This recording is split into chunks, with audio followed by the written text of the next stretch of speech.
Okay, something else when we're talking about positioning is positioning ourselves when we stop behind other vehicles in front of us. Now I've stopped behind this car far enough back that just sitting here in my seat, I can just see where his tyres touch the road. Now that gives me a good space. It's a rough guide that I'm far enough back that if he couldn't get moving, I would be able to steer out around him and drive on when it was safe. Or if I were to be hit in the back, I wouldn't get pushed into the back of this guy. So stopping at a safe distance behind is smart. As we take off, now I'm also want to work and make sure I get a good following distance. So he's taken off.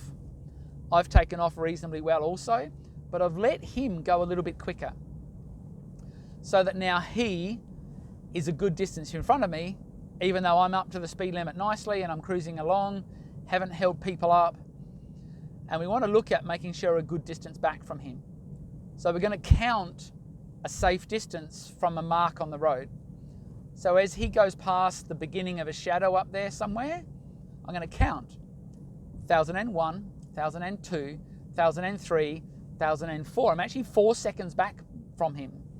So we've got a good following distance on that guy. We've got more than 3 seconds following distance. That'll do for follow distance for now.